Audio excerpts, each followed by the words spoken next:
তবে যাই হচ্ছে, মানুষজন যে ভাঙচুর করতেছে এগুলো খুবই খারাপ।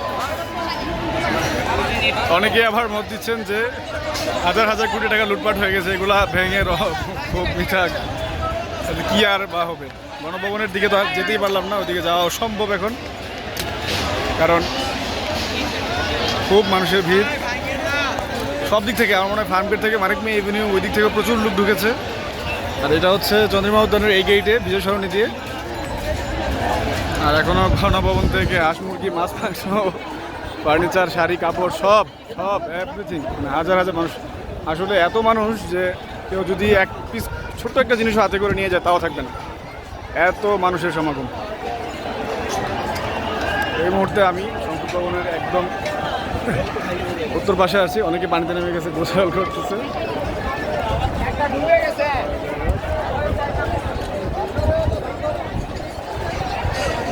এটা ভেবে যে ইতিহাসে সাক্ষী হতে পেরে এই সময় ঢাকায় ছিলাম বিদায় কাছ থেকে পতনটা দেখেছি সরকারের। অনেকে মাছ ধরতেছে। যাই হোক, গণভবন থেকে আসা যাওয়ার মিছিলটা এখনো চলছে। অনেকে কলস, আসলে কতই বা দেখাবো, অনেক কিছু নিয়ে আসছে লোকজন, অনেক কিছু।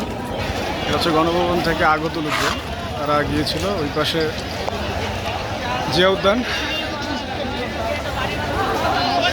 আসলে খেয়াল উচিত আমাদের যে যে কোনো সরকারি হোক, স্বৈরাচার কখনোই চিরস্থায়ী হবে না, তারা তাদের পতন হবেই। সুতরাং কেউ চিরস্থায়ী বন্দোবস্ত করার চিন্তা ভাবনা করা থেকে একদম দূরে থাকতে হবে। এইরকম পতন চিন্তাই করছিল, তাদের কল্পনাতেও ছিল না। আজকে সকালেও তারা হয়তো ভাবেনি যে আজকে এভাবে গণভবনের মায়া ত্যাগ করে, সব কিছুর মায়া ত্যাগ করে পালিয়ে যেতে হবে। যাই হোক, ঘটনার সূত্রপাত একটি অহংকারী কথাবার্তা। আজ একটা কথার কারণে পুরো দেশের মানুষের আন্দোলনের মুখে পড়ে দেশ ছাড়তে বাধ্য হয়েছে। পরিশেষে বলতে চাই, দেশ স্বাধীন হওয়ার পর সংসদ ভবনের আশেপাশে অনেক লোকজনের সমাগম দেখতেই পাচ্ছেন। তো এখানে নামাজের সময় হওয়াতে কিছু লোকজন জামাতের সাথে নামাজ আদায় করে দেশের জন্য দোয়া করছে। এটা অত্যন্ত ভালো লাগার একটা বিষয়। শুরুতেই আমরা দেখেছি যে সরকার পদত্যাগ করার কিছুক্ষণের মধ্যেই গণভবন এবং সংসদ ভবন দুই জায়গাতেই কিছু লোকজন ঢুকে বিভিন্ন মালামাল নিয়ে চলে যাচ্ছিল। তো পরক্ষণে আবার যখন সাধারণ মানুষের উপস্থিতি বেড়ে যায়, তো কিছু লোক আবার এগুলো ফেরত দিতে শুরু করে। কারণ গণভবন এবং সংসদ ভবনের সম্পদগুলো রাষ্ট্রীয় সম্পদ, তো এগুলো ফেরত দিয়েছে অনেকে। আবার এই মুহূর্তে অবস্থান করছি সংসদ ভবনের কাছেই। এর আগে জিয়া উদ্যান থেকে অসংখ্য লোক এখনও গণভবন থেকে মালামাল নিয়ে বের হয়ে যাচ্ছে, ওদিক থেকে দেখা যাচ্ছে অসংখ্য লোক, অসংখ্য। সম্ভব ভালো একটা দৃশ্য। দেশ ঠিক স্বাধীন হওয়ার কিছুক্ষণের মধ্যেই জামাতের সাথে নামাজ পড়া হচ্ছে এখানে, এবং দেশের জন্য দোয়া হচ্ছে। কারণ নামাজের সময় হয়ে গিয়েছিল। এই মুহূর্তে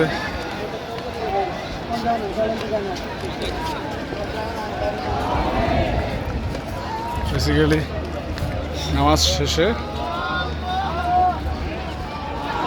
দেশ তো স্বাধীন হয়েছে, বাট এটা যেন শৃঙ্খলভাবে পরিচালনা করা যায়। আর ইতিমধ্যে আমরা দেখেছি অসংখ্য লোকজন নানান জিনিসপত্র সংসদ ভবন থেকে, গণভবন থেকে নিয়ে বের হয়ে যাচ্ছে। কিন্তু তার শেষের দিকে আবার দেখলাম যে স্বেচ্ছাসেবক, মানে ভালো মানুষের সংখ্যাটা তো আসলে বেশি, অনেক ডেস্কটপ মনিটর, এসি, ফ্যান, অনেক কিছু আবার ফেরত নিয়ে আসতেছে। সাধারণ জনতার চাপে পড়ে অনেকে এসে ফেরত দিচ্ছে। অলরেডি দেখলাম যে অনেকে ফেরত দিচ্ছে।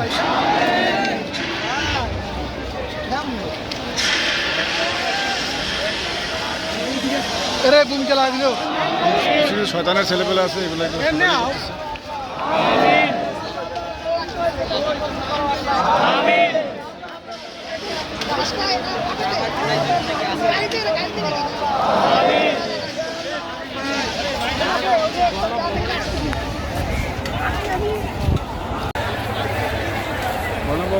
ভিতরকার অবস্থা।